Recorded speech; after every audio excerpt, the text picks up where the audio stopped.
Before his death, Frank Sinatra named the 5 actresses with the worst hygiene. Frank Sinatra took secrets to his grave, but this wasn't one of them. The chairman of the board, perfectionist, control freak, hypersensitive to every sight, sound, and smell, kept a mental blacklist of Hollywood's most glamorous women who failed his impossible personal hygiene standards. Frank changed clothes 3 times daily and showered before and after sex, revealed his longtime valet. His personal cologne collection was worth more than most people's homes. The man's nose wasn't just sensitive, it ruled his life. And it ruined his relationships. Behind closed doors with his inner circle, usually around 2 a.m. with the scotch flowing freely, Sinatra would hold court with brutal assessments of lovers that would make today's gossip bloggers blush. Nothing was off limits, especially when it came to what he considered the cardinal sin, offensive body odor. He'd kiss a leading lady's hand on stage and call her darling, recalled a member of his entourage. Then we'd get back to the hotel and he'd spend an hour ranting about her repulsive stench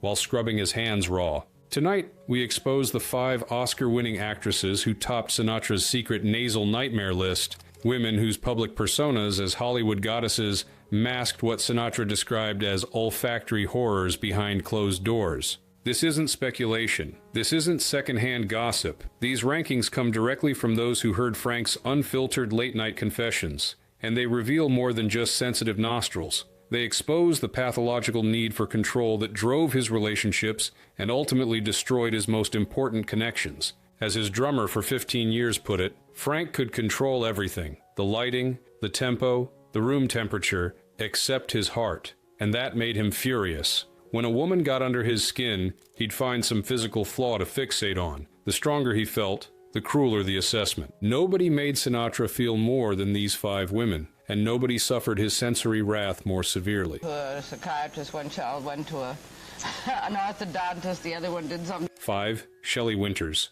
She was wild, loud, unpredictable. Frank said kissing her was like licking an ashtray wrapped in a wet dog. Shelley Winters exploded into Sinatra's life in 1950 as everything he wasn't: uncensored, uninhibited, and uninterested in the suffocating perfection Frank demanded. Where Sinatra pressed his pants while wearing them, Winters famously rolled out of bed and into whatever clothes littered her floor. Frank was terrified of Shelley's chaotic energy, explained a makeup artist who worked with both stars. Her apartment looked like a tornado hit a thrift shop. She'd wear the same dress for 3 days. She'd eat garlic and laugh in your face. It was psychological warfare against everything Frank stood for. Their brief affair burned hot and crashed spectacularly. While Sinatra publicly blamed incompatible schedules, in private he launched into detailed critiques of Winters' personal habits that became legendary within his inner circle. She was brilliant on screen, but off-screen her apartment allegedly smelled like old soup and hairspray, revealed a longtime member of Sinatra's entourage.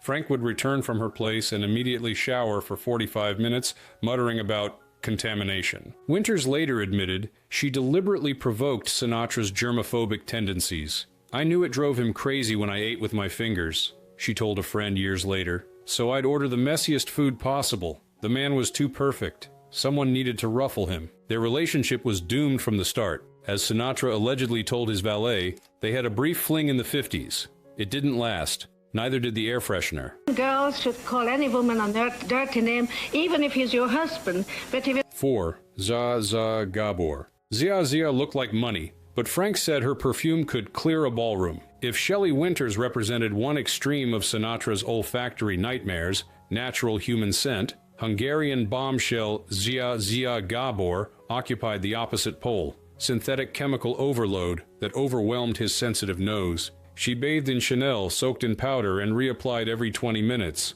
Sinatra complained to his bandmates after a particularly suffocating date night, "I didn't know if I was dating a woman or walking through a duty-free store." Their relationship lasted 6 weeks in 1954, about 5 weeks longer than Sinatra's sinuses could tolerate. According to his personal assistant, Frank would return from evenings with Gabor with bloodshot eyes and a handkerchief pressed permanently to his nose. Behind the glamour, a cloud of chemical warfare, Sinatra told his inner circle. He claimed the scent lingered on his clothes so persistently that he once burned a $600 tuxedo rather than have it cleaned. The dry cleaner couldn't kill it. Nothing could kill it. That perfume survived like a cockroach after nuclear winter. The final straw came during a weekend in Palm Springs when Gabor allegedly spritzed perfume on his pillow as a romantic gesture. Sinatra spent the night in another bedroom and ended the relationship the next morning. Frank said he could taste her perfume in his food 3 days after seeing her, recalled a chef who worked in Sinatra's home. He'd send back plates claiming they were contaminated with Zaza.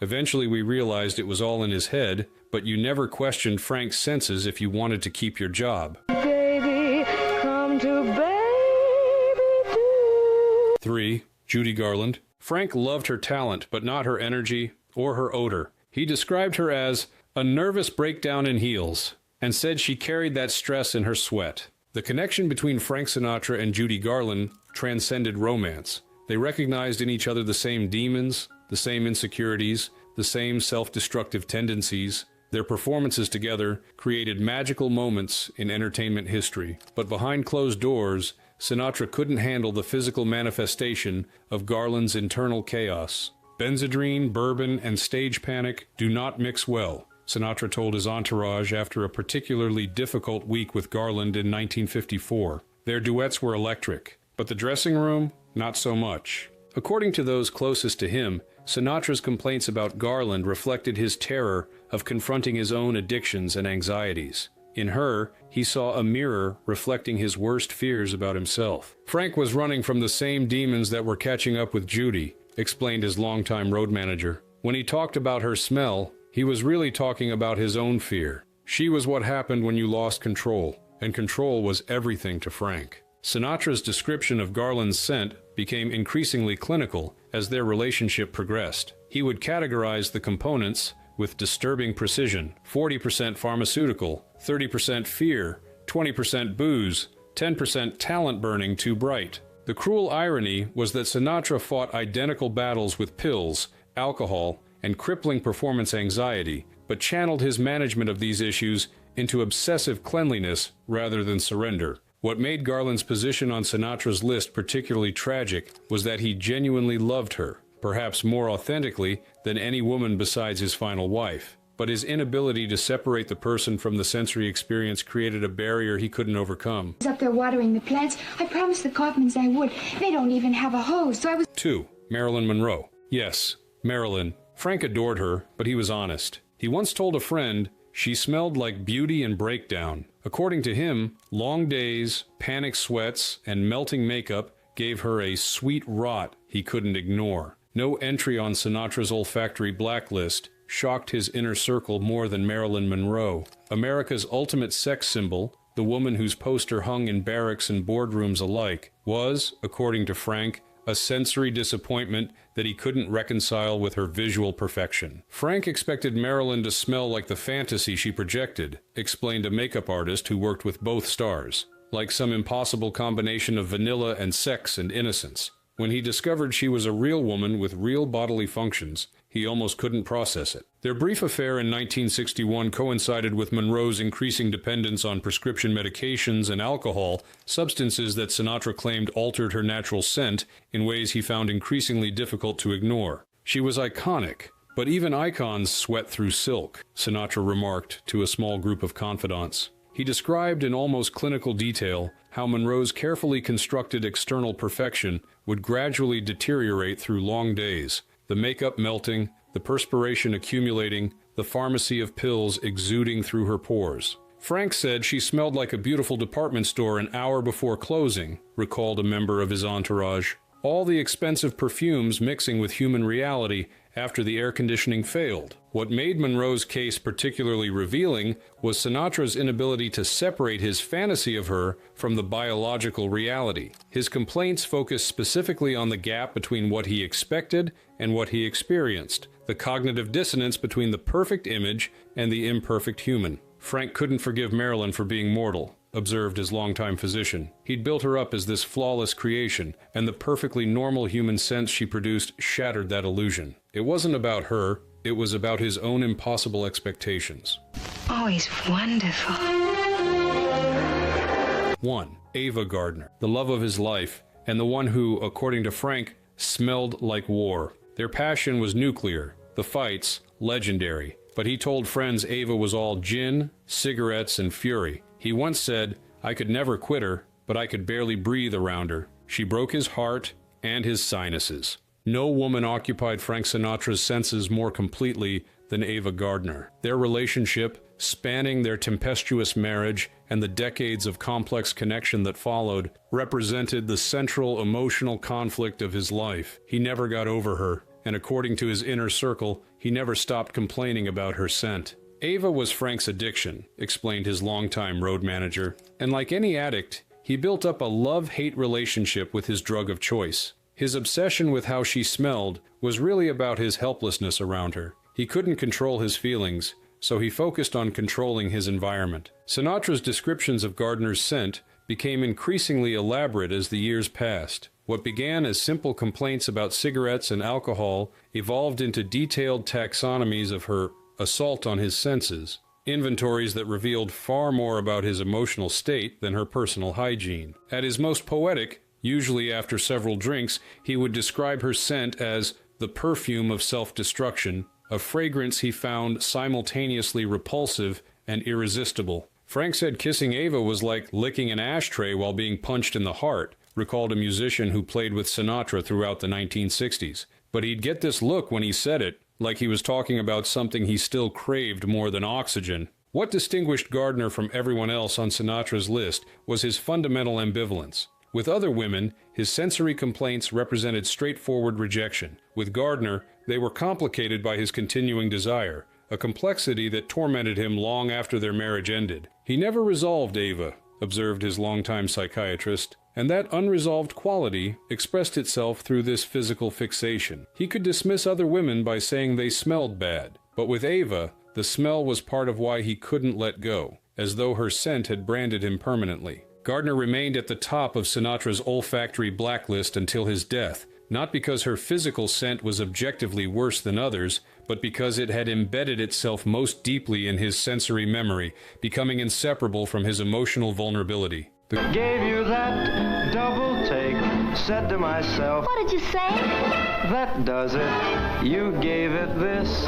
Control freak's last stand. Frank Sinatra built his entire existence around control. He controlled his voice with mechanical precision. He controlled rooms by sheer force of personality. He controlled his image down to the millimeter fold of his pocket square. He controlled his performances through obsessive rehearsal, terrorizing musicians who missed notes and technicians who miscalculated lighting cues. The only thing Frank Sinatra couldn't control was his heart. His fixation on women's scents was never about hygiene, explained his longtime psychiatrist. It was about emotional self-defense. When someone got past his armor, when they made him feel something he couldn't manage, he'd retreat into these hypercritical sensory judgments. It was safer to say, she smells bad, than she makes me feel vulnerable. This pattern appeared most dramatically with women who threatened his emotional equilibrium. The more power a woman held over Sinatra's feelings, the more likely she was to end up on his olfactory blacklist, not because she actually offended his nose, but because she had penetrated defenses he'd spent a lifetime constructing. Frank weaponized his sensitivity, observed a sound engineer who worked closely with him for decades. His ears could detect a slightly flat note in a 40-piece orchestra.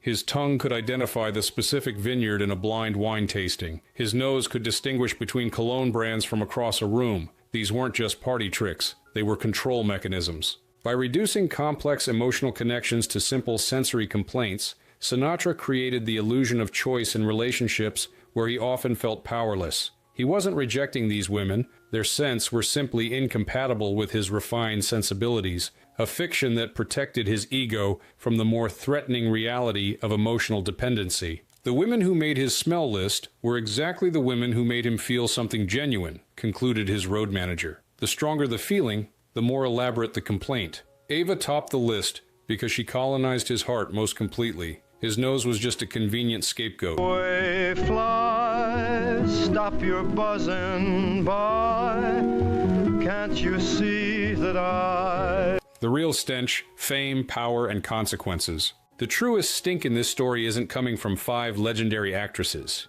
It's emanating from the toxic combination of unchecked male power, enabling entourages, and Hollywood's machinery of selective truth. Frank Sinatra could maintain these private assessments of famous women precisely because the system protected men like him, cultural icons whose commercial value insulated them from the consequences of their private behavior. "Nobody ever told Frank no," explained a female studio executive who worked with Sinatra in the 1960s. "Not his mother, not the studios once he became valuable. Certainly not the men who surrounded him. He existed in an accountability-free zone where his perceptions, no matter how warped by insecurity or ego, were treated as objective reality." The men in Sinatra's inner circle, the sources for these supposed olfactory judgments, participated in a common dynamic of male celebrity culture, the reinforcement of the star's perspective, regardless of its relationship to reality. "We all laughed when Frank went on these rants about women's smells," admitted a longtime member of his entourage,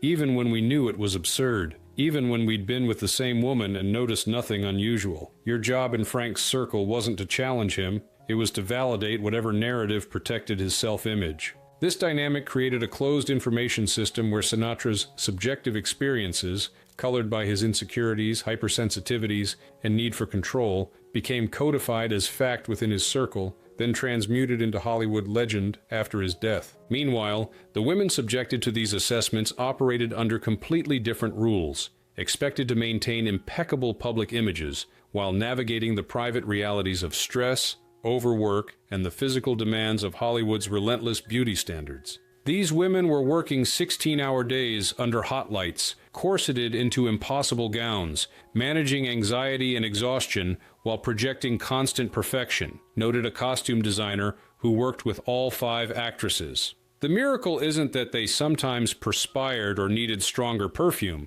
it's that they appeared so flawless under such inhuman conditions." The power imbalance allowed Sinatra to define these women through his sensory judgments, without facing any corresponding scrutiny of his own bodily realities. The cigarette breath, the alcohol seeping through his pores during performances, the pharmacy of uppers and downers he consumed to manage his punishing schedule. "Frank wasn't subjected to the same standards he imposed," observed his physician. "No one was cataloging his physical imperfections or compiling lists of his sensory offenses. The privilege of power meant his body was never scrutinized the way he scrutinized women's bodies." This double standard represents the true scandal behind Sinatra's alleged list, not the intimate details of 5 actresses' personal hygiene, but the system that empowered one man's subjective perceptions to define women who had no opportunity for equal assessment or response. And things being how they are, the back of the police station is out. The last laugh. The final irony in this sordid saga is that despite Sinatra's legendary status, his attempt to reduce these women to their physical characteristics ultimately failed. History has judged them not by their scent, but by their talent, their cultural impact, and their enduring artistic legacies. Shelley Winters won 2 Academy Awards and created indelible characters across decades of challenging roles. Judy Garland delivered performances that continue to move audiences generations after her death. Marilyn Monroe transcended mere stardom to become a global cultural icon whose image remains immediately recognizable worldwide. Ava Gardner's ferocious talent and independent spirit established her as far more than just a beautiful face. Even Zsa Gabor, often dismissed as famous merely for being famous, created a self-aware celebrity persona that anticipated reality television by decades. Meanwhile, Sinatra's private judgments, preserved through the loyalty of his male entourage, reveal more about his own limitations than about the women he attempted to diminish. "The women outlived the insults," observed a film historian specializing in Hollywood's golden age. Sinatra thought he was cataloging their flaws, but he was actually documenting his own inability to see women as fully human, as complex individuals rather than sensory experiences designed for his consumption. For all his artistic genius, Frank Sinatra remained trapped in a fundamentally adolescent relationship with women, worshiping them from afar as perfect fantasies, then recoiling in disgust when they revealed themselves as flesh and blood humans with normal bodily functions. Frank could only love the image, never the reality, concluded his psychiatrist. The minute a woman stopped being a projection of his desires and started being a person with her own physical existence, he experienced it as a betrayal. His nose wasn't the problem, his emotional immaturity was. Shelley Winters, Zsa Gabor, Judy Garland, Marilyn Monroe, and Ava Gardner have all been dead for years, unable to defend themselves against these posthumous sensory indictments. But their artistic legacies render such defenses unnecessary. Their work speaks for itself, transcending the petty judgments of a man who, for all his extraordinary gifts, never fully outgrew his need to reduce complicated women to simplistic sensory complaints. In the court of history, talent renders the final verdict, and by that measure, these 5 women don't just survive Sinatra's alleged olfactory blacklist, they thoroughly transcend it. The man who sang about flying to the moon, reaching for the stars, and sailing beyond the sea, who created timeless soundtracks to American romance, couldn't handle the earthy realities of actual intimacy. Frank Sinatra's alleged list of actresses with offensive personal sense reveals less about these 5 women than about the man who supposedly compiled it. A control freak whose heightened sensitivities made him an unparalleled artist, but a deeply limited romantic partner. His brutally candid assessments, preserved and transmitted through the loyalty of his almost exclusively male inner circle, document the gap between Sinatra's sophisticated public persona and his emotionally stunted private reality. The man who projected unflappable confidence actually crumbled when confronted with normal human imperfection, retreating into hypercritical sensory complaints rather than acknowledging his own vulnerability. The women on his list, Shelley Winters, Zsa Gabor, Judy Garland, Marilyn Monroe, and Ava Gardner, remain icons of Hollywood's golden age, their talent and cultural significance undiminished by posthumous gossip about their personal hygiene. If anything, Sinatra's fixation on their physical characteristics only highlights his fundamental inability to see beyond surface details to the complex human beings beneath. In fixating on how these women smelled, Sinatra was actually mapping his own emotional limitations, identifying precisely where and how each had penetrated the armor of a man determined to control everything in his environment, including his own heart. The real story isn't that 5 legendary actresses occasionally perspired, used too much perfume, or carried the scent of their human struggles. It's that America's most celebrated male vocalist, a man who could convey more emotion in a single phrase than most singers manage in an entire career, remained emotionally adolescent in his private relationships, unable to reconcile his fantasies of feminine perfection with the biological realities of actual women. Frank Sinatra may have cataloged their scents, but these 5 women left the more enduring impression, not as olfactory experiences, but as artists whose work continues to move audiences long after both their physical presence and Sinatra's complaints about it have faded into Hollywood legend.